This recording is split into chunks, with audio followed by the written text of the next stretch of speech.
వందే మాతరం, వందే మాతరం. ఈ ఫోటోలో కనిపిస్తున్న ఆమె పేరు Aruna Asaf Ali, grand old lady of the national movement అని ఆమెను భారతీయులందరూ గౌరవంగా పిలుచుకుంటారు. 1942లో జరిగిన క్విట్ ఇండియా ఉద్యమంలో ఎందరో దేశభక్తులలాగే అరుణా అసఫ్ అలీ వీరోచితంగా పాల్గొన్నారు. ముంబాయిలోని గోవాలియా ట్యాంక్ మైదానంలో నిషేధాజ్ఞలు ఉన్నప్పటికీ నిర్భయంగా తన అనుచరులతో వెళ్ళి వందే మాతరం అని భీకరంగా నినదిస్తూ త్రివర్ణ పతాకను ఎగరేసినటువంటి వీరవనిత అరుణా అసఫ్ అలీ. అప్పటికి ఆమె వయస్సు కేవలం 32-33 ఏళ్ళు మాత్రమే. ఆమెను అరెస్టు చేయాలని చెప్పి బ్రిటిష్ ప్రభుత్వము ఆమె పైన అరెస్ట్ వారెంట్ జారీ చేసింది. దాంతో ఆమె అజ్ఞాత జీవితం గడిపారు తప్పితే ఉద్యమానికి మాత్రం తన మద్దతు మానలేదు.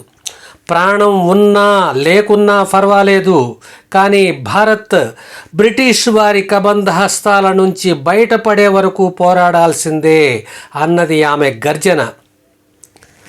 స్వాతంత్ర్యం సిద్ధించాక కొన్నాళ్ళు ఢిల్లీ మేయర్గా ఆమె పనిచేశారు. మహిళా సాధికారత కోసం జీవితాంతం ఆమె కృషి చేశారు. 1992లో పద్మవిభూషణ్, మరణానంతరం 1997లో భారతరత్న ఇచ్చి గౌరవించింది భారత ప్రభుత్వం.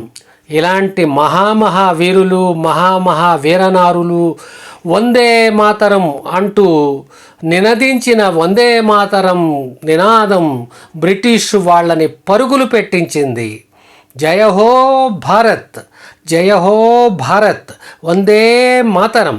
ఇవాళ వందే మాతరం గీతాన్ని హైదరాబాదుకు చెందిన పేరి మాధవి గారు గానం చేస్తున్నారు, విందాం. వందే మాతరం, వందే మాతరం, సుజలాం సుఫలాం మలయజ శీతలాం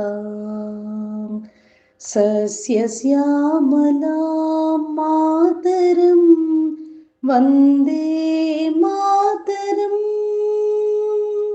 శుభ్రజ్యోత్స్నా పులకితయామినీం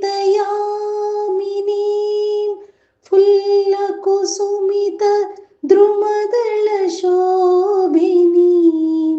సుహాసినీం సుమధురభాషిణీం సుఖదాం వరదాం మాతరం, వందే మాతరం, వందే మాతరం.